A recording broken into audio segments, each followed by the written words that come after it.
국민대학교 글로벌 인문지역대학장 정선태 교수님과 함께하겠습니다. 교수님. 네, 안녕하세요. 네, 오늘 1월의 마지막 날이고 또 금요일입니다. 시가 있는 금요일 함께하는 시간이죠. 시가 있는 금요일입니다. 한 주일 내내 신종 코로나 바이러스 감염 문제 때문에 싱숭생숭했어요. 그렇습니다. 예. 네, 마음은 이래저래 불편하기도 하고 괜히 우울하기도 하고요. 네. 또 이때다 싶어서 온갖 이 혐오와 불안을 유포하는 모습들을 보면서 씁쓸하기도 하고요. 아니 그게 그렇게 즐거운가 봐요, 사람들이. 그러게 말이에요. 예. 참 고통스럽지 않나요? 그게? 참 심성이 고약한 것 같아. 참 모르겠습니다. 네. 어떻게 협력하고 어떻게 이 힘을 모아서 해결해 나갈 생각을 하지 않고 지혜를 모을 생각을 하지 않고 어떻게 균열을 내고 뭔가 일이 어그러지기를 바라는 듯한 사람들의 행태를 보면서 글쎄요, 이제 내일 모레 예순을 앞둔 나이면은 다 넘어갈 만도 한데 괜히 불편하고요. 네. 심란하고 그렇습니다. 그래서 이럴 때는 오래전 저를 다독여줬던 그 시집들 읽는 게 좋지 않을까 싶어서 네. 1986년에 간행된 시집입니다. 김광규 시인의 큰악산의 마음 골랐습니다. 김광규 시인은 이 시간에 소개해드린 적이 없는 것 같네요. 그럴까요? 어디 보니까 예. 우리를 적시는 마지막 꿈이라는 시집도 있고 그리고 음. 아니다 그렇지 않다도 있는데 제가 오기원이나 이런 여러 시인들 소개해드린 적이 있는데 김광규 선생은 왠지 빼놓은 것 같네요. 황동규 선생이나 많은 분들 소개해드렸었는데 네. 그래서 이 큰악산의 마음이라는 시집에서 몇 편 보겠습니다. 60편 남짓 시가 실려 있는데 제가 늘 말씀드립니다마는 60편이든 100편이든 그 시집 한 권에 실려 있는 시들 중에서 한두 편만 내 마음을 끄는 시를 발견해도 대단히 성공적이라고 할 수 있습니다. 예. 이제 점점 시집을 많이 읽을수록 좋아하는 시들, 내 눈길을 끄는 작품들이 많아지겠죠. 그런데 이 처음에는 시집을 읽다 보면 좋은 시들, 내 마음을 확 끄는 작품들이 그렇게 많지가 않아요. 네. 자꾸만 새겨 읽고 여기저기 곱씹어보고 그러다 보면은 시의 맛들이 우러나기 마련입니다. 그러니까 한 편을 독립적으로 읽는 것도 좋지만 시집으로 읽다 보면은 그 시집의 여러 결들, 다양한 결들을 음미할 수가 있습니다. 예. 이 시집도 역시 마찬가지입니다. 대단히 일상적인 삶의 모습에서부터 시작해서 80년대 정치적인 상황에 대한 비판에 이르기까지 스펙트럼이 아주 다양합니다. 그 중에서 몇 편만 함께 보겠습니다. 예. 먼저 남겨놓기라는 시인데요. 대단히 그 명상적인 시입니다. 제가 벌써 담배 끊은 지가 1년이 다 돼가네요. 작년 3월 초였으니까 벌써 10개월이 넘었습니다. 우리 김광규 선생도 담배를 끊으시면서 여러 가지 상념을 졌던 것 같습니다. 남겨놓기라는 시 한번 보시죠. 20에 넘도록 피운 담배를 몇 갭이 갑 속에 남겨놓은 채 제법 여유 있게 끊어버렸다. 아직도 못 갚은 빚이 있고 끝내야 할 일이 많은데 가족과 약속과 사랑 남겨놓은 채 아쉽게 이승을 떠나듯 유언을 생각하기 전에 마시던 포도주 반병쯤 남겨놓은 채 이제 마지막으로 술을 끊어야겠다. 목숨 걸고 잡은 힘과 돈도 얼마쯤 남겨놓은 채 이처럼 버릴 수 있다면 버리고 떠날 수 있다면 했습니다. 우리 김PD는 잘 모르시겠지만은 담배 피는 사람이 아니었으니까 담배를 피지 않았으니까 담배를 끊고 나서도 담배 생각이 많이 나요. 그러다가 어느 날 서랍을 뒤지다가 오래전에 피웠던 그 피다가 남겨둔 담배 갑이 눈에 띄거나 또 이 담배와 관련된 액세서리도 있지 않습니까? 예. 라이터나 이 담배갑이나 잿더리나 미니 잿더리나 이런 것들이 눈에 띄면은 아련한 향수에 젖고 그럽니다. 미련처럼 살아나기도 하고요. 그런데 이 김광규 시인은 포도주도 반병쯤 마시다가 남겨놓은 채 술도 끊어야겠다 그러는데 저는 아직 술을 끊을 생각은 아직 없습니다. 네. 그리고 아울러서 마지막 연을 얘기하기 위해서 이런 시상을 전개해 온 것이겠죠. 그러니까 힘, 권력과 돈도 얼마쯤 남겨놓은 채 좀 버리고 떠날 수 있었으면 좋겠다 라고 얘기를 합니다. 네. 이 마음이 쉽지가 않죠. 네. 네. 네. 이런 시도 있고요. 또 다른 작품 이런 시도 있습니다. 이 겨울밤이면은 어쩔 수 없이 어린 시절 추억이 떠오르는 사람들이 많을 텐데, 뭐 지금이야 스마트폰하고 밤을 새는 분들이 많겠지만은 저 어릴 때만 해도 뭐 이런 겨울밤이면 온 세상이 캄캄해서 어른들의 이야기, 할머니들의 이야기 소리밖에 남은 게 없었죠. 네. 우리 김광규 시인도 그랬던 것 같습니다. 들어보시죠. 겨울밤입니다. 눈 덮인 뒷산 참나무골에서 들짐승 울음소리 들려오던 겨울밤. 마을 갔다 돌아온 아버지 기침소리에 쌀인문 빗장이 걸리면 뜨겁게 군부를 뗀 온돌 바닥에 몸을 구우며 할머니의 옛날 이야기를 듣다가 아이들은 편안하게 잠이 들었다. 자동차 소리 시끄럽고 가로등 환한 아파트촌의 겨울밤. 난방은 잘 들어오고 스틸 도어는 굳게 잠갔지만 까닭 없이 자꾸 두려운 마음. 전화가 울려올 때마다 초인종 소리가 날 때마다 불안해지는 애비를 믿고 식구들은 흥건하게 잠이 들었다. 네. 두 개의 연이 대조적 배치되어 있는데요. 앞에는 어린 시절 시골의 풍경이고 뒤쪽은 이 도시 아파트의 풍경입니다. 어느 쪽이 불안이 덜하고 평온하고 행복했을지는 뭐 두말할 필요가 없겠죠. 네. 이런 겨울밤이면 어쩔 수 없이 그런 생각이 나는 것 같습니다. 이런 시도 있고요. 또 하나는 요즘처럼 마음이 심란할 때는 이런 시를 읽어도 좋지 싶습니다만은 산을 생각하면서 쓴 시입니다. 이 시집의 표제작이기도 하죠. 크낙산의 마음입니다. 크낙산이 실제로 있는지는 모르겠습니다만은 크낙하다 이런 표현이 있죠. 뭔가를 품어주는 듯한 그런 뉘앙스를 담고 있는데 그런 그 의미를 담고 있는 산, 크낙산의 마음은 어떤지, 그 크낙산에 내가 잠기면은 어떤 마음이 되는지 한번 들어보시죠. 이렇게 씁니다. 다시 태어날 수 없어 마음이 무거운 날은 편안한 집을 떠나 산으로 간다. 크낙산 마루턱에 올라서면 세상은 온통 제멋대로 널려진 바위와 우거진 숲을, 너울대는 굴참나뭇잎 사이로 살쾡이 한 마리 지나가고 썩은 나무 등걸 위에서 햇볕 쪼이는 도마뱀, 땅과 하늘을 집삼아 몸만 가지고 넉넉히 살아가는 저 숱한 나무와 짐승들.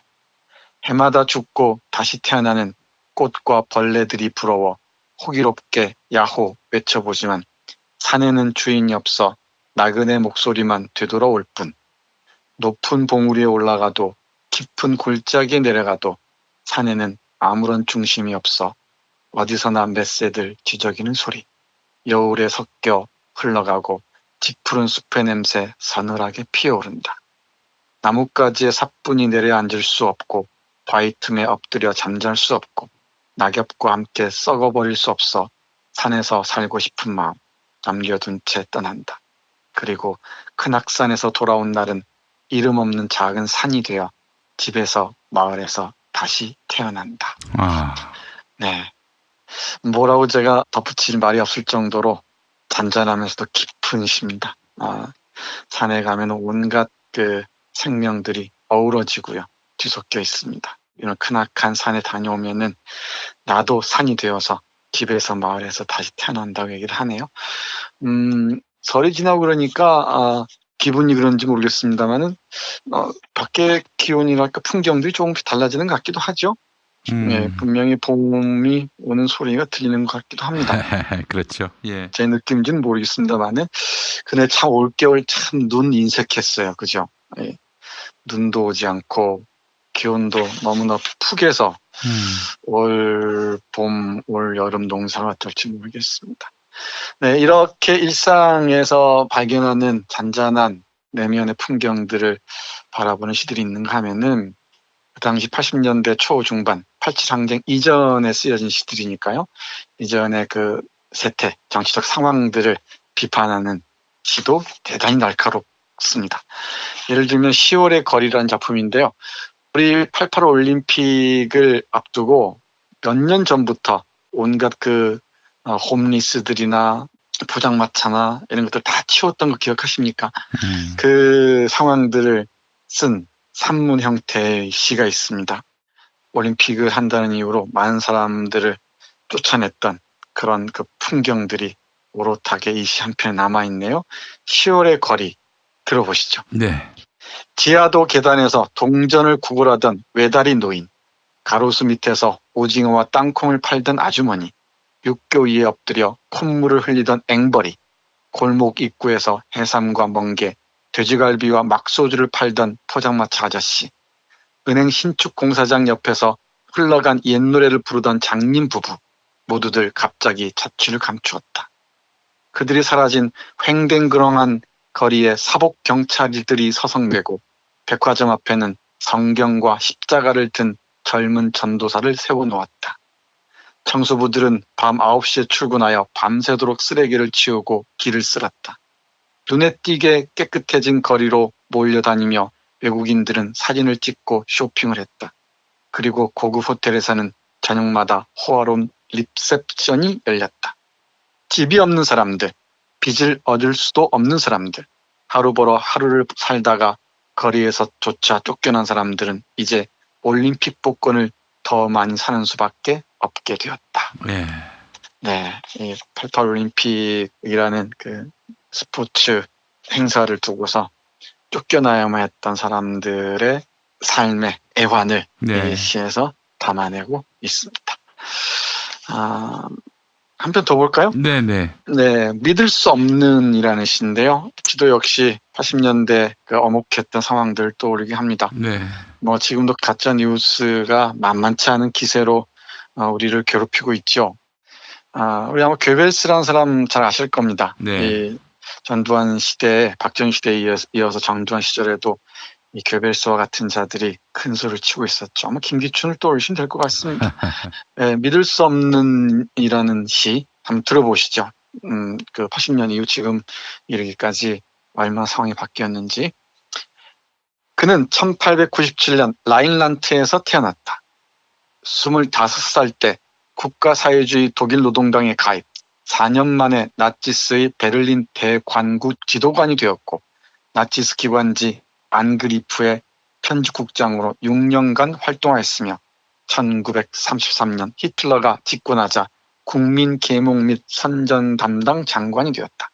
검열, 금지, 수색, 압수, 분석, 연행, 구속, 투옥, 처형 등을 통하여 그는 문학, 예술, 언론, 방송, 영화 등 거의 모든 문화 공부 분야를 획일적으로 탄압, 통제하였다. 그는 또한 유태인 박해의 선봉이기도 했다. 독재자에 대한 그의 충성과 파시즘에 대한 그의 신념이 얼마나 투철했던가 하는 것은 히틀러가 유언에서 그를 수상으로 임명해둔 사실을 보아도 알 수 있다. 1945년 제3제국이 패망하자 그는 베를린에서 가족과 함께 자살했다고 한다. 그러나 믿을 수 없는 일이다.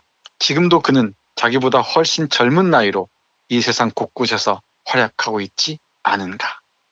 네, 이렇게 씁니다. 네. 마지막 세 줄이 의미심장하죠. 믿을 수 없게도 이 괴벨스와 같은 자들이 지금도 세상에서 활기치고 있다는 것.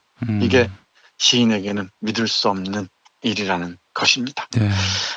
우리 민주주의가 얼마나 소중하게 쟁취된 것인지 정말 잊지 않았으면 좋겠습니다. 네. 이 민주주의를 오남용하는 방식으로 대하는 사람들이 적지 않은데 그런 사람들 견제할 수 있는 탄탄한 내적인 힘을 갖춰야 되겠죠. 네. 그래서 마지막으로 책노래란 시 이거 드리고 마무리하겠습니다. 네. 예, 금지된 책들이 없지 않았을 텐데 지금이야 뭐 책이 넘쳐서 읽을 책이 없다고 얘기하는 참 아이러니컬한 상황입니다만은 책을 통해서 우리의 내면을 단단하게 하는 견고하게 하는 계기를 마련했으면 어떨까 싶기도 합니다. 네. 책 노래 80년대 상황 떠올리면서 들어보시겠습니다. 혁명이란 위험한 짓, 금지된 장난이다. 그러나 역사를 보라. 일찍이 끔찍한 혁명이 없이 위대한 나라가, 새로운 시대가 탄생한 적 있는가?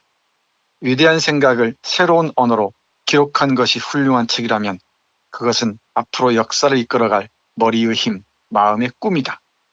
그러나 혁명을 일으킨 자들은 언제나 혁명을 가장 두려워하고 천성이 책을 좋아하지 않아 훌륭한 책을 읽는 대신 금지할 책을 골라낸다.